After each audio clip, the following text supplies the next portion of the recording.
So moving on to example 3, we look at this problem, 3 to the x plus 1 equals 5 to the x. And again, my first priority, my first thing I think of, I see this type of problem is, can I make the bases into the same number? If I can, I want to do it that way. If I can't, I'm going to be forced to do it some other way. All right. So when I'm looking at the bases here, my bases are 3 and 5. They're both prime numbers. I can't break them down at all. I can't like get some number to a power equals 3, some number to a power equals 5, except for 3 to the first and 5 to the first. So there's no way to make those two numbers into the same base like I did in examples 1 and 2, right? So that's the diagnosis of the problem. I'm going to diagnose it. Can I do it this way with the common bases? If I can, I'm going to. Once I diagnose that I can't use common bases, those cannot become the same number to a power, now I need to do it the other way. And the other way is this. We're going to log both sides. Okay? I don't care if it's log or ln. I prefer ln myself. But you're going to log both sides. It's going to look like this. Log of the left equals log of the right.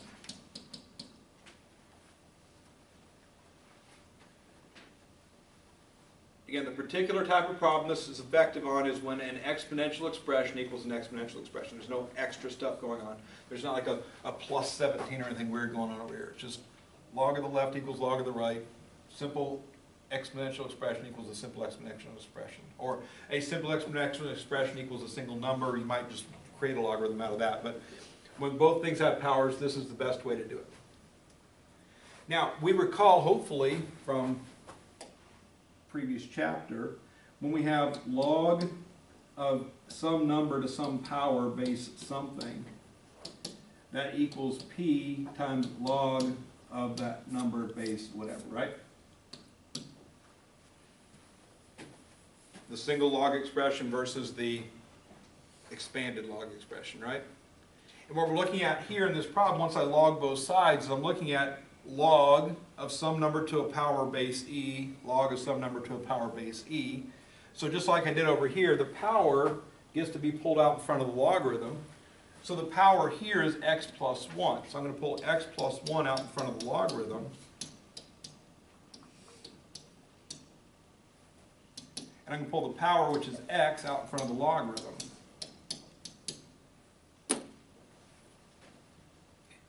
This power is a binomial, so notice I put that power in parentheses. This power is a monomial, so I didn't. If there's more than one object, make sure you put parentheses around it.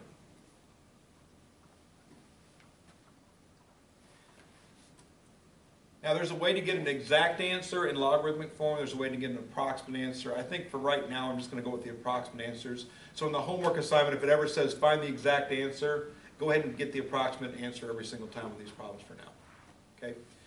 In our work, I want 4 decimal places in our work. I want approximated answers approximated to 2 decimal places for final answers. So all the way through your work, keep 4 decimal places on every single calculation you do. In the final step, when you get x equals number, then go ahead and change that to 2 decimal places. So what I'm going to do is I'm going to use my calculator to evaluate natural log of 3 and natural log of 5. And I'm going to replace this with what the natural log of 3 is and this with what the natural log of 5 is. So my calculator says natural log of 3 is equal to 1.0986.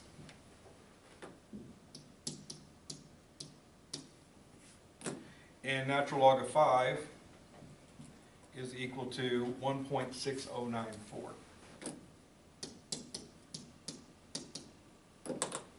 I had no idea off the top of my head what those numbers were. My calculator knew those two numbers. I asked it, it told. And I recorded the information on my paper. The rest of the problem stays what it was. This is still x plus 1 in parentheses. This still equals x times that one.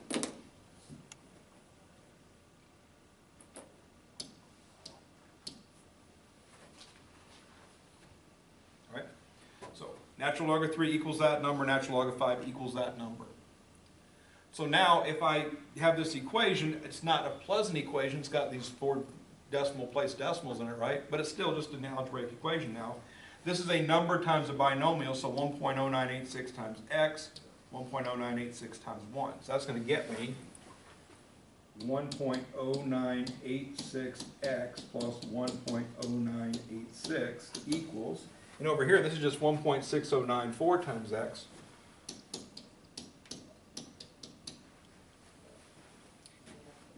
It creates that equation right there. Again, unpleasant but not challenging. Let me demonstrate the level of difficulty this equation is.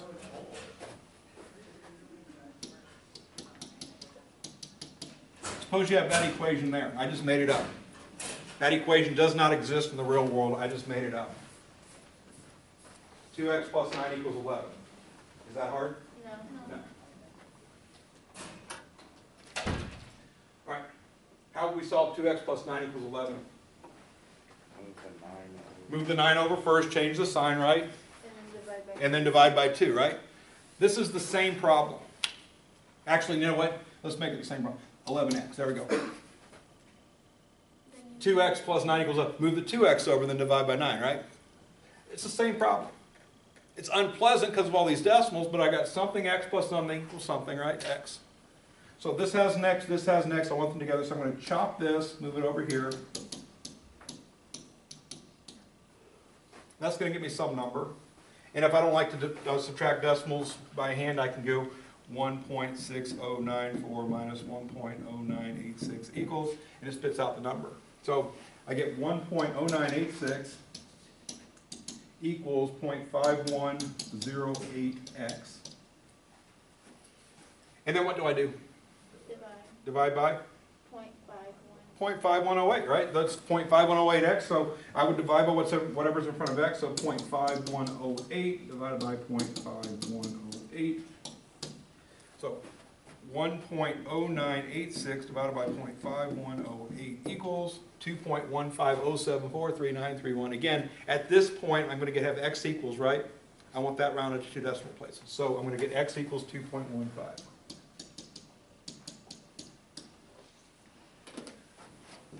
Now, if that is the right answer, if I replace x with 2.15 here and x with 2.15 here, those should be approximately equal to each other. Again, I rounded things, so obviously they won't be exactly equal to each other. I'm not expecting exact.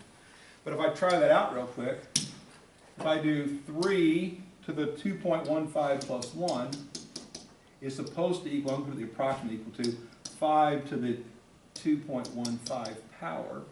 This is 3 to the 3.15 power is about the same as 5 to the 2.15 power, hopefully. Okay, so if we test it out, I punch in my calculator, 3 caret 3.15, that is 31.84. And if I punch in 5 caret 2.15, that is 31.83. I would say that those are about the same, so that tells me my answer must be right. So, log both sides, pull the powers out in front correctly. If it's more than one object, put it in parentheses like that. Leaving the log by itself. Evaluate the logarithms with your calculator, and then solve the algebraic equation. Had I done log base 10, log base 10, these numbers would be different, but my answer would be the same. So it doesn't matter whether you go log base E, log base 10, one of the two that your calculator knows how to do is what you want to use. Right? I usually go ln because that's 2 characters, log is 3 characters. Being a little bit lazy there, but that's what I'm doing. That's why I like ln better, because I have to write down less stuff. All right, so that's my philosophy on that. There's no reason to use ln other than that. Log is just as easy, so take your pick.